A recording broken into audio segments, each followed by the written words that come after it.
A China, donde el desierto de Gobi crece aproximadamente 3.000 kilómetros cada año. Cuando China comenzó su extraño experimento en el desierto, pocos creyeron que podría funcionar. La tierra estaba seca, los vientos eran brutales y el suelo sin vida. Plantar árboles allí parecía una locura. Tenemos dudas sobre la posibilidad, la viabilidad de esta idea. Pero mientras los críticos se burlaban, el país siguió adelante. Pasaron años y algo increíble comenzó a aparecer en el horizonte.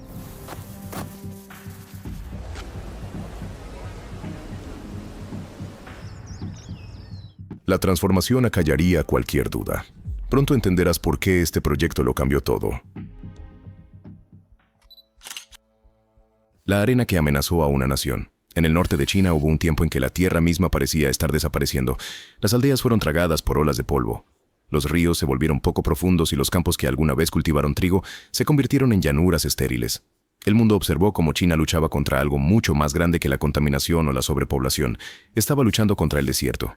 Y pocos creían que el país pudiera ganar. Durante años, las arenas se habían estado moviendo lenta pero implacablemente. Lo que comenzó como parches secos en provincias lejanas se convirtió en una emergencia nacional a finales del siglo XX. Regiones enteras estaban siendo consumidas por la desertificación. Era más que un problema ambiental. Era una amenaza para la seguridad alimentaria, la salud e incluso la estabilidad del país. Las causas eran profundas. En la prisa por modernizarse después de 1949, China llevó su tierra al límite. Se despejaron bosques para satisfacer la demanda de madera. Por otro lado, el pastoreo excesivo despojó a las tierras de pasto. Los agricultores cultivaron el mismo suelo hasta que perdió su fuerza. Con cada año que pasaba, el suelo se debilitaba más. Cuando la cubierta protectora de plantas desapareció, los fuertes vientos del norte comenzaron a levantar la capa superior del suelo. Para el año 2000, casi un tercio de la tierra de China se había perdido debido a la desertificación. Solo el desierto de Gobi estaba creciendo más de 1.609 kilómetros cuadrados cada año. El desierto de Taklamakan, a menudo llamado el Mar de la Muerte, era la mayor amenaza de todas. Sus vastas dunas cambiantes ya habían borrado antiguas rutas comerciales hace siglos y ahora avanzaban de nuevo hacia el este. Pueblos enteros estaban al borde de la desaparición. El daño no solo se veía, se sentía. Tormentas de arena arrasaron ciudades como Pekín y Tianjin, oscureciendo el cielo a plena luz del día.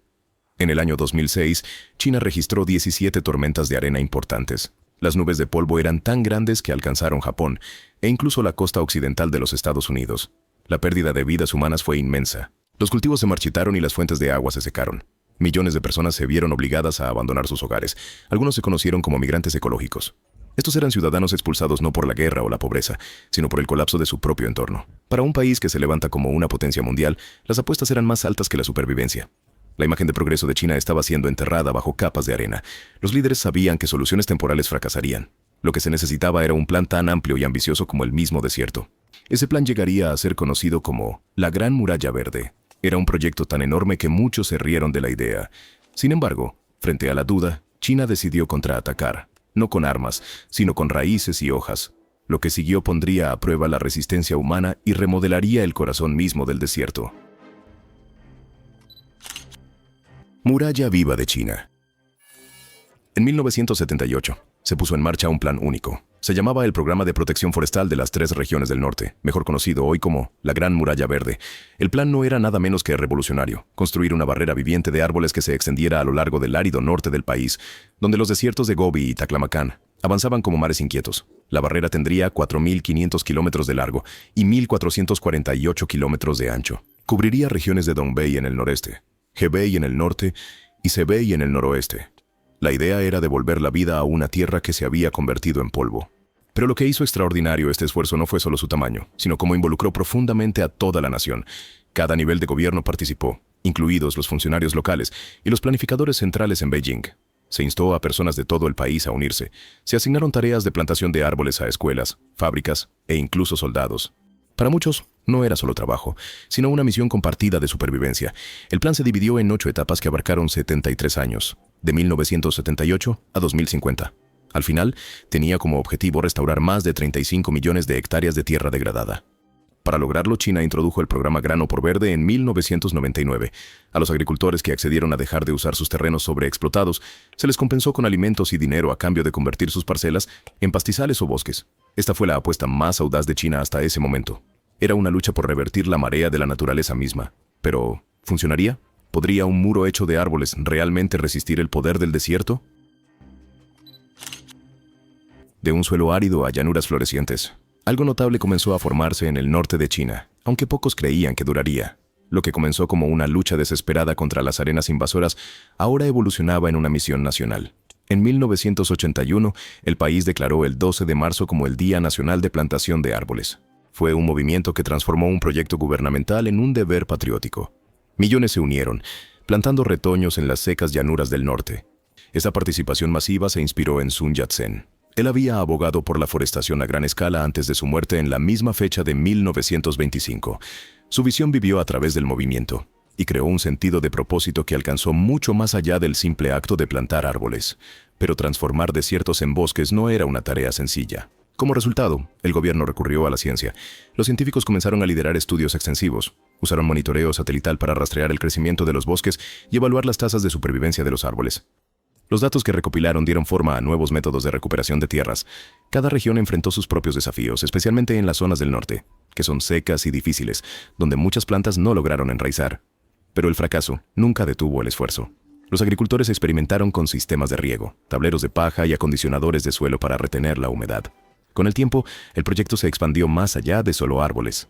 Se restauraron los pastizales, se plantaron arbustos y comenzaron a florecer cultivos resistentes a las condiciones desérticas. Esta diversa mezcla hizo que el entorno fuera más estable, protegiendo la tierra de volverse árida nuevamente. A principios de la década de 2000, las imágenes tomadas desde arriba mostraban parches de verde extendiéndose donde antes solo había polvo. La Mongolia Interior y Shanxi estaban comenzando a recuperarse.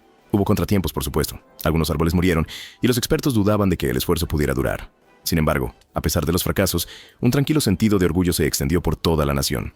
La Gran Muralla Verde estaba creciendo y estaba lejos de estar terminada. El desierto que no se rendiría. Al principio, al mundo le costó tomar en serio el plan desértico de China. La idea de plantar árboles en uno de los paisajes más implacables de la Tierra sonaba casi absurda. ¿Realmente podrían sobrevivir los bosques en lugares donde la lluvia apenas tocaba el suelo y los vientos de verano eran implacables? Muchos expertos dijeron que no. Durante los primeros años, esa duda parecía justificada. A finales de la década de 1980, las imágenes satelitales mostraron vastas áreas de tierra sin vida donde antes se alineaban filas de árboles jóvenes. Plantaciones enteras desaparecieron bajo dunas movedizas y dejaron atrás lo que muchos llamaron bosques fantasma. En algunas regiones, más de la mitad de los árboles habían muerto. Otros informaron que 8 de cada 10 nunca sobrevivieron una sola temporada. Para un proyecto de este tamaño, esos números eran devastadores. Los científicos ambientales aumentaron su crítica.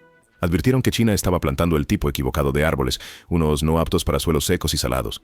Los álamos y los pinos, que fueron opciones populares al principio, no podían sobrevivir sin riego constante y nutrientes.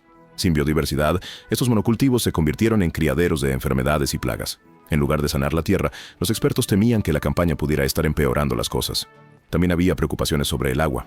Algunos investigadores señalaron que la plantación a gran escala estaba retirando la humedad preciosa de las tierras de cultivo y ríos cercanos. ¿Podrían los mismos árboles destinados a detener la desertificación estar lentamente secando la tierra a su alrededor? La pregunta generó nuevas tensiones, tanto en China como en el extranjero. Fuera del país, el proyecto se convirtió en un blanco de ridículo. Los periodistas extranjeros lo llamaron una gran ilusión, algo hecho más por imagen que por impacto. Los titulares lo etiquetaron como teatro verde, afirmando que China estaba montando un espectáculo ambiental que parecía impresionante pero ofrecía poco. Los centros de estudio occidentales cuestionaron el gasto, calificándolo de derroche. Otros se burlaron de ello como enterrar dinero en la arena, una frase que se difundió rápidamente, incluso en casa. No todos estaban de acuerdo con la dirección que estaba tomando la campaña. Los científicos locales expresaron su frustración por cómo se medía el progreso. El éxito a menudo se juzgaba por cuántos árboles se plantaban en lugar de cuántos sobrevivían. En algunas provincias, los agricultores se quejaron de que la plantación forzada desviaba mano de obra de la agricultura. Sin embargo, a pesar de las discusiones, el gobierno se negó a abandonar el proyecto. En lugar de retroceder, China ajustó su enfoque. Nuevos equipos de ecologistas e ingenieros fueron enviados a monitorear la tierra más de cerca. Estudiaron qué regiones necesitaban pasto en lugar de árboles y dónde los arbustos podrían prosperar mejor que los bosques. La estrategia estaba evolucionando, al igual que la actitud detrás de ella.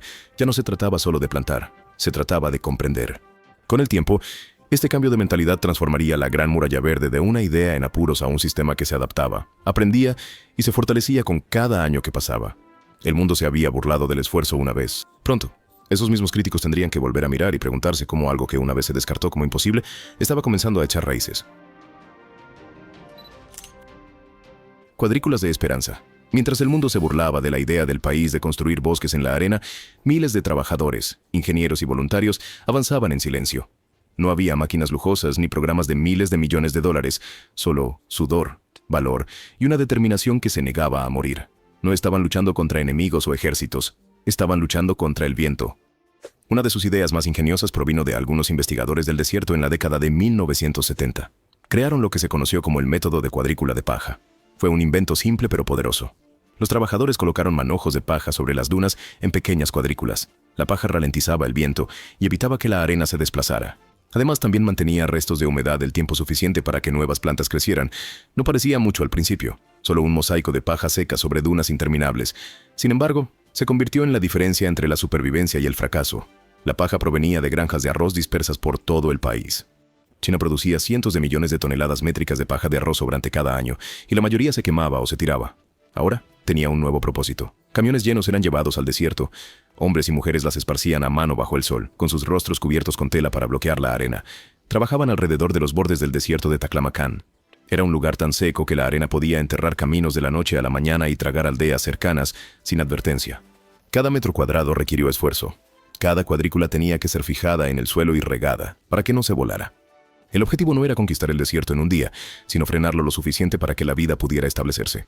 Al mismo tiempo, el movimiento del Día Nacional de Plantación de Árboles se extendía por todo el país. Entre 1982 y 2021, más de 78.000 millones de árboles fueron plantados solo por voluntarios, pero el proceso no fue fácil. El suelo era duro y seco, a veces demasiado salado para que las plantas sobrevivieran. Los trabajadores cavaron con herramientas básicas. El agua tuvo que ser traída por camiones cisterna. Algunos construyeron pequeños canales de riego a mano, guiando el poco agua que tenían hacia los nuevos árboles plantados. Para enriquecer el suelo, mezclaron compost y arcilla para ayudar a retener el agua por más tiempo. Fue un trabajo agotador. Algunos días terminaban con apenas una señal de progreso.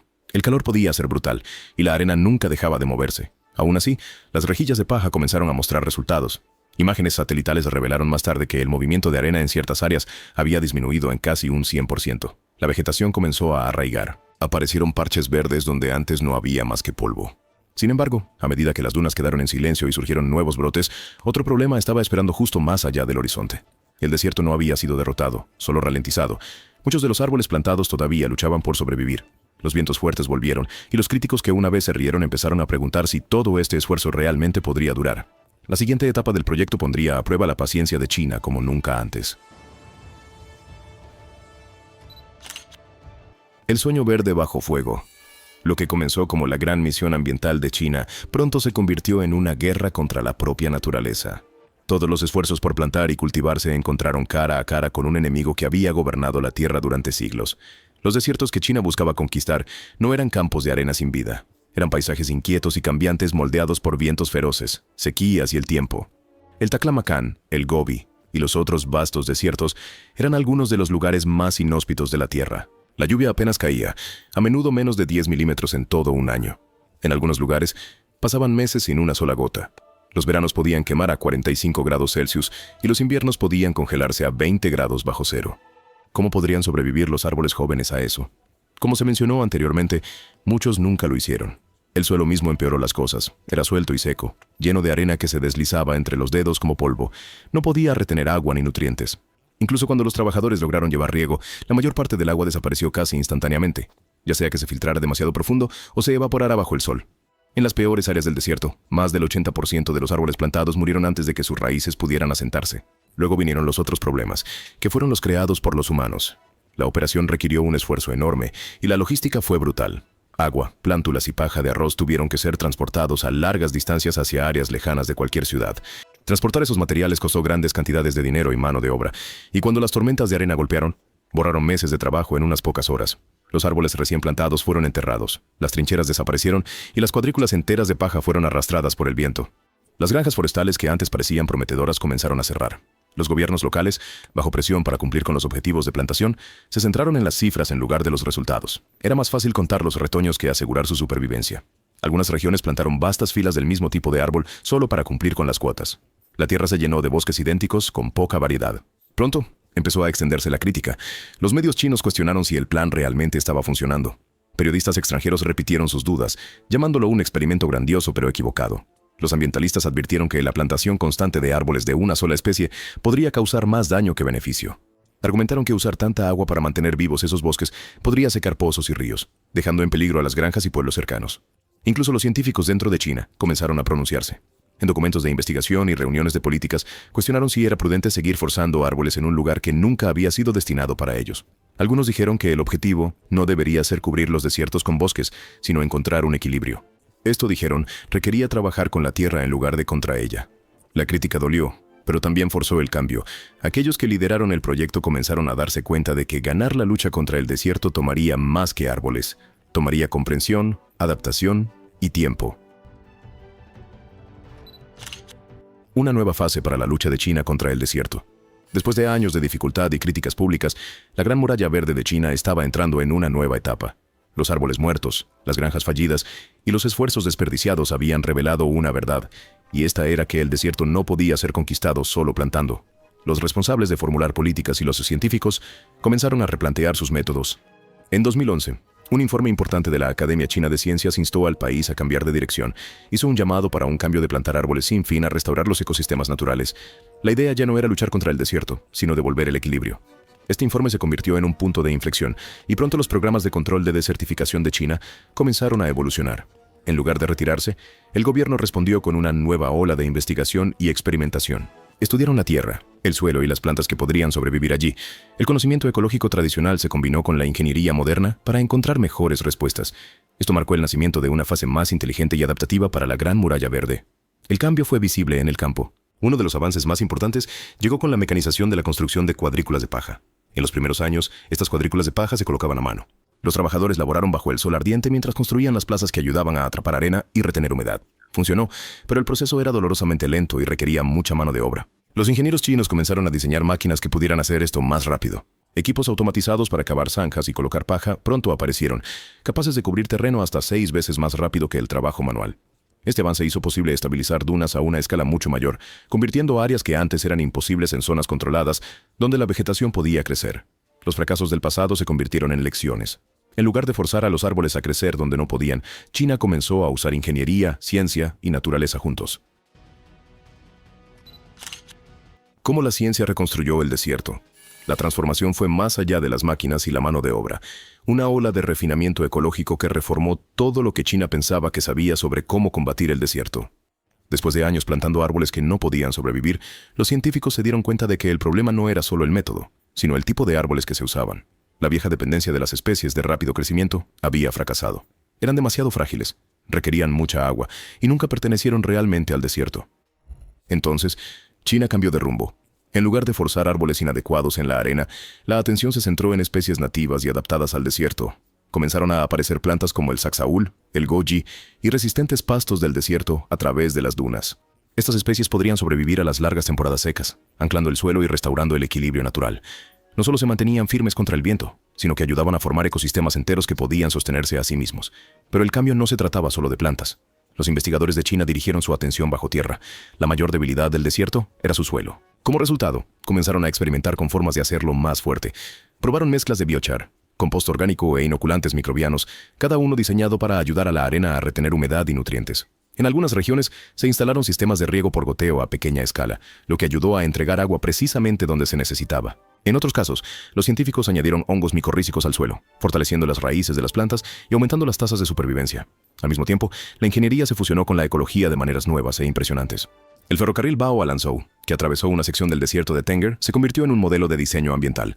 En lugar de luchar directamente contra la arena, los ingenieros utilizaron cuadrículas de paja, cintas de grava y bosques cortavientos para proteger la vía férrea de ser enterrada. La misma estrategia se utilizó más tarde para una nueva autopista de alta velocidad a través del Taklamakan, uno de los desiertos más hostiles del mundo que durante mucho tiempo se pensó imposible de construir. Esos métodos no consistían en cubrir la tierra con árboles, sino en rediseñar el desierto en sí para apoyar la vida. Se colocaron corredores estratégicos de vegetación entre las dunas para reducir la velocidad del viento, atrapar el polvo y prevenir la erosión. Satélites y drones monitorearon el progreso y enviaron datos en tiempo real que permitieron a los equipos ajustar sus estrategias a medida que cambiaban las condiciones. A través de la persistencia, la prueba y el error, surgió un enfoque más equilibrado. El desierto que una vez parecía sin vida comenzaba a respirar de nuevo.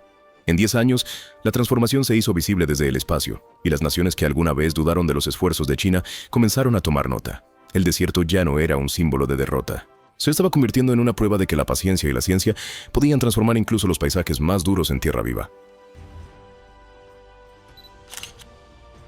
El desierto que floreció. Para el año 2024, China había logrado algo que pocos creían posible. Un cinturón verde de casi 2.900 kilómetros ahora rodeaba el desierto de Taklamakan y transformó uno de los paisajes más duros del planeta en un escudo viviente de árboles, pasto y tierra. Una vez, el viento llevó arena que enterró caminos y aldeas. Ahora, lleva el aroma de nuevo crecimiento y tierra húmeda. El cambio no llegó de la noche a la mañana. Años de planificación y fracasos han dado forma a lo que se encuentra allí hoy. Entre 2016 y 2020, más de 21 millones de acres de desierto sin vida se convirtieron en zonas verdes. Para el año 2024, el área total reforestada había superado los 30 millones de hectáreas, aumentando la cobertura forestal del país del 10%, en 1949 a más del 25%. Esos números llevaban más que solo orgullo. Contaban la historia de supervivencia, persistencia e innovación a gran escala. En toda Mongolia Interior, Ningxia y Xinjiang, anteriormente conocidos por las violentas tormentas de polvo, los cielos se habían calmado. Las ciudades que solían estar ocultas bajo la neblina amarilla durante la primavera ahora veían horizontes claros. Por primera vez en décadas, los residentes podían abrir sus ventanas sin sentir arena en el aire. La prueba del éxito se podía ver desde arriba. Imágenes satelitales capturaron gruesas cintas de verde extendiéndose a través del desierto, un patrón tan distintivo que investigadores de todo el mundo comenzaron a estudiarlo. Áreas que antes parecían sin vida ahora aparecían vivas con líneas de vegetación, protegiendo granjas, carreteras y hogares. La transformación fue tan completa que el ferrocarril Bao a Lanzhou, que una vez estuvo en riesgo de ser enterrado, seguía completamente operativo. Sus caminos ahora estaban protegidos por capas de redes de paja, grava y cinturones forestales. Incluso la autopista de alta velocidad a través del Taklamakan, que una vez se consideró imposible, se había convertido en una ruta funcional. Pero más allá de la ciencia y la ingeniería, el desierto se estaba convirtiendo en una oportunidad. Regiones que una vez no podían sostener vida comenzaron a atraer visitantes. Los ecoturistas vinieron a ver lo que muchos llamaron el milagro verde al que las comunidades locales se adaptaron. Los agricultores comenzaron a cultivar bayas de goji, hierbas del desierto y uvas en lugares donde antes dominaba la arena. Para muchos, este cambio significó no solo un aire más limpio, sino también una oportunidad de prosperidad. Se crearon empleos, la pobreza comenzó a disminuir y la esperanza regresó a comunidades que habían sido olvidadas durante mucho tiempo. El mundo empezó a tomar nota. Naciones luchando con sus propias tierras áridas enviaron expertos para estudiar el modelo de China. Grupos ambientalistas que antes dudaban del éxito a largo plazo del proyecto se vieron obligados a reconocer lo que se había logrado.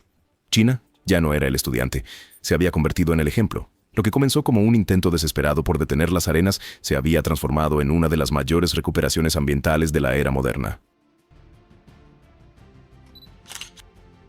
Un milagro verde. Nadie creía que enterrar plantas en el desierto cambiaría algo. Pero 2 décadas después, los mismos desiertos que una vez se burlaron de la ambición humana, ahora están cubiertos de bosques que se extienden más allá del horizonte. La lucha de China contra la desertificación, una vez vista como una misión imposible, se ha convertido en una de las mayores transformaciones ambientales de la historia moderna. Lo que comenzó como un experimento local ahora ha captado la atención de todo el mundo. Desde el año 2000 hasta el año 2017, los satélites de la NASA comenzaron a notar algo extraño. A pesar de la enorme deforestación en otras partes del planeta, el mundo se estaba volviendo más verde. Un estudio detallado publicado en 2019 reveló que China sola fue responsable de casi una cuarta parte del aumento total en la cobertura verde mundial.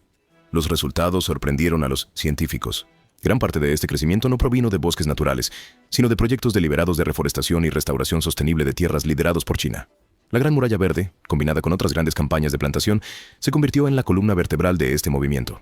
La arena que antes viajaba cientos de kilómetros para ahogar ciudades del norte comenzó a asentarse. La erosión del viento se debilitó. El aire se volvió más limpio. La agricultura prosperó nuevamente en lugares que habían sido abandonados durante décadas. Estas victorias ecológicas iban más allá de la apariencia. A medida que la vegetación regresaba, la tierra comenzó a capturar dióxido de carbono, y esto permitió a China compensar parte de sus emisiones y mejorar su posición ambiental. Los científicos también registraron menos tormentas de polvo y menos visitas hospitalarias por enfermedades respiratorias. Además, también hubo el resurgimiento de pequeñas aves y mamíferos. Cada parche de verde significaba un nuevo microhábitat, tomando forma donde antes no había nada.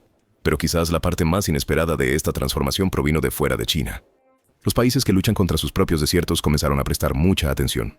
Desde el Sahel en África hasta partes del Medio Oriente y Asia Central, los líderes comenzaron a contactar a expertos chinos en busca de ayuda. Las técnicas de bajo costo utilizadas en China, como las cuadrículas de paja, los árboles tolerantes a la sequía y la participación de la comunidad local, ahora están siendo estudiadas para su replicación. Los funcionarios de la Unión Africana incluso invitaron a especialistas chinos para compartir perspectivas sobre la iniciativa de la Gran Muralla Verde. Dentro de China, el proyecto se convirtió en una fuente de orgullo nacional. Los medios de comunicación mostraron imágenes de antes y después que parecían casi increíbles. Regiones enteras que antes se consideraban perdidas, ahora están vivas de nuevo, cubiertas de plantas, vida silvestre y actividad humana. Productos cultivados en el desierto, como bayas de goji, hierbas y uvas, se convirtieron en valiosas exportaciones. Lo que una vez fue una campaña para detener la arena se ha convertido en una economía próspera basada en la sostenibilidad. El verdadero poder detrás de esta transformación radica en cómo China combinó técnicas antiguas con ciencia moderna. Métodos tradicionales de ahorro de agua se fusionaron con monitoreo satelital y plantación asistida por máquinas. Los aldeanos trabajaron junto a los ingenieros, plantando árboles que podrían soportar tanto el calor como la sequía. No fue un solo milagro, sino un esfuerzo constante llevado a cabo por millones durante décadas. Al final, lo que el mundo una vez se burló, se convirtió en una inspiración global. El desierto no había sido derrotado, se le había enseñado a vivir de nuevo. Y a medida que las naciones continúan enfrentando desafíos climáticos, la experiencia de China se presenta como una lección viviente, de que incluso los paisajes más implacables pueden renacer a través de la paciencia, la ciencia y la fuerza de voluntad. Si encontraste la transformación del desierto de China tan fascinante como nosotros, no te vayas todavía. Dale al botón de me gusta y suscríbete para que nunca te pierdas historias que cambian la forma en que vemos nuestro mundo. Gracias por vernos. Nos vemos en el próximo video.